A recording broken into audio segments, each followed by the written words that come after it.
It's fair to say that it's been a pretty rollercoaster season so far in Formula 1. So far, 3 teams have taken to the top step, with another team seemingly threatening to punch upwards as podium contenders close behind, and it doesn't show any signs of slowing down. If we throw it back to just a few months ago, there were fears that Red Bull, and more specifically Max Verstappen, were going to have yet another year of dominating the whole competition, leaving no room for the excitement of closely fought wins and nail-biting conclusions. Now, after a period where even if they have won, they've had to fight for it, Red Bull are promising that they are on the precipice of returning to business as usual, as a return to traditional circuits is on the cards. That's been the overwhelming consensus coming out of Red Bull for the past month of uphill battles on street circuits and the challenges that come at some of the more unconventional circuits on the calendar. However, the closer we get, the more it seems that it's the other teams making more noises about Red Bull being back, while Red Bull is sounding less and less confident about where they stand in the pecking order. The upgrades that have been bought by the other teams so far seem to have been highly effective, while Red Bull are yet to make any meaningful changes. So are they set for a dominant return, or are the current world champions about to be bitten by their own hubris? Want to know if Red Bull are about to strike back? It seems unthinkable that they'll just remain still for the rest of the season, but have they been caught out by the rest of the field?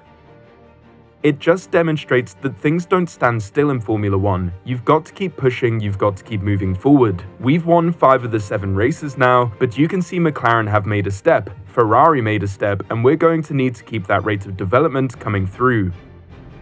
This was said by Christian Horner back in May following Lando Norris's win at Miami. It's an acknowledgement of the rest of the field catching up, and there have been more upgrades and progressions since then, and last time out in Canada, it appeared that Mercedes have entered the fray as well. However, we are yet to see if that will be repeated. The rate of development seen at Red Bull since then, however, hasn't really kept up as Horner wanted it to, as even if there have been subtle and unannounced upgrades to the Red Bull car, there hasn't been anything to set the team apart from the rest of the field like there had been at the start of the season. It seems that Red Bull have been somewhat hedging their bets on one factor and one factor alone, as the team's personnel have consistently said one thing: we will be back to our early season form from Barcelona onwards. The struggles that have plagued Red Bull over recent weeks have mainly been due to their car struggling with curbs, low-speed corners, and bumpy road surfaces experienced at road and temporary circuits. The belief that they will be able to stretch their legs on a traditional circuit then isn't too unfounded, however it relies massively on the hopes that none of the other teams' upgrades will also have a greater efficacy on traditional circuits than we have already seen at these road circuits. Red Bull's gamble comes at a great risk, and the posturing seen earlier on in the season seems to have gotten a hell of a lot more subdued on the approach to the Spanish Grand Prix, with Max Verstappen now giving a typically realistic approach to the remainder of Red Bull's season, saying,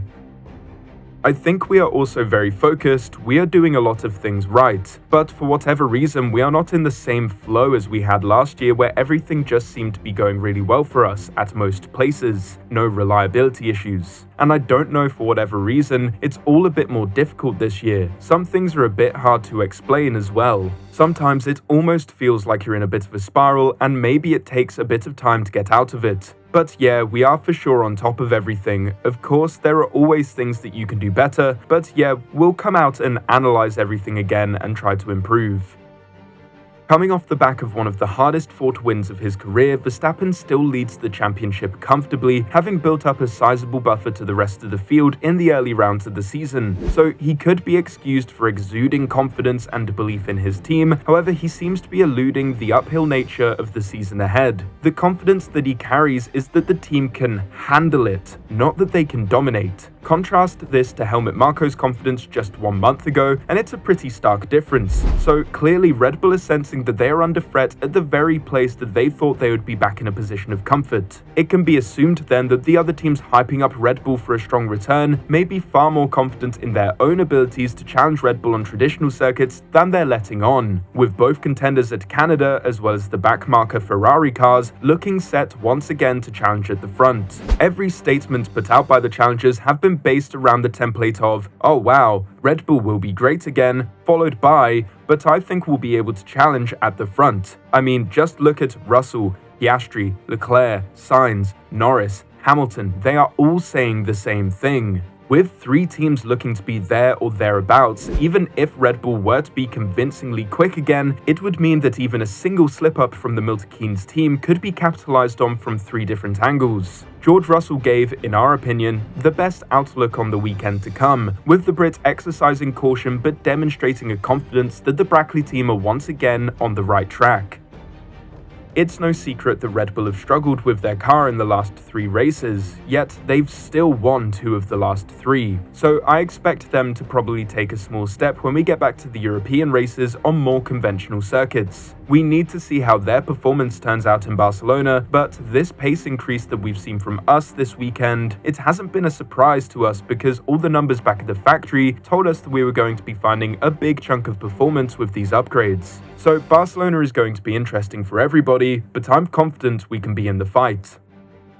And the big thing that George has alluded to here is the real weapon that Red Bull has had all along, and it's one that requires no upgrades, no mass overhaul, and no grand announcement. They have Max Verstappen behind the wheel. Even compared to just a couple years ago, Max is an entirely different man. However, he will need more from his team and especially his teammates in the coming races. When put in a position where he is down but able to fight back like Canada and Imola, he has been able to secure the most points possible from those situations. But just how many times can Max do this? Now that multiple teams with both drivers qualifying next to each other have closed the gap to Max, he won't always be able to be the difference when strategy can come into play and teams fight him on multiple fronts. So being Max Verstappen alone will only go so far. Mercedes and McLaren have alluded to a continuation of their aggressive upgrade programs that have brought them up to the front of the field, with Ferrari still reaping the rewards of their Imola-Monaco package and rumoured to be bringing yet more firepower to the Spanish Grand Prix. The largest swing currently set for Spain is the new floor that Mercedes are bringing, which is meant to be the element that ties together all the micro upgrades brought by the team over the course of the last few events and be the coup de grace to their current upgrade program. Lando Norris, who has become one of the key players in the championship over the last few races, highlighted the excitement that the fight at the front will bring, with the McLaren driver having this to say about Mercedes joining the fight.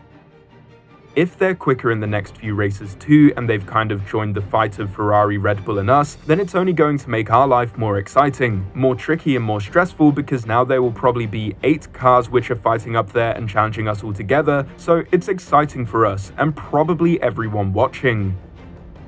So it seems that all of the top 4 teams are letting on that they're more confident in other teams' capacities to fight at the front rather than their own, with distractions and subterfuge being thrown left, right and centre in order to throw off what the real pecking order will actually be. Red Bull will be hoping that they'll be back in a more comfortable position, however the McLaren, Mercedes and Ferrari upgrade programs seem to be making life anything but that for them. Now the real question that we have moving forward is, when will Red Bull start bringing some upgrades of their own? Could they have delayed their upgrade program until later on in the season in order to deploy it when the rest of the teams catch up, in order to create a buffer to them after they've exhausted all of their upgrade potential? Only time will tell, but one thing is for sure, with all of the teams pointing to each other as favourites, we could be set for an absolute banger at Barcelona this weekend.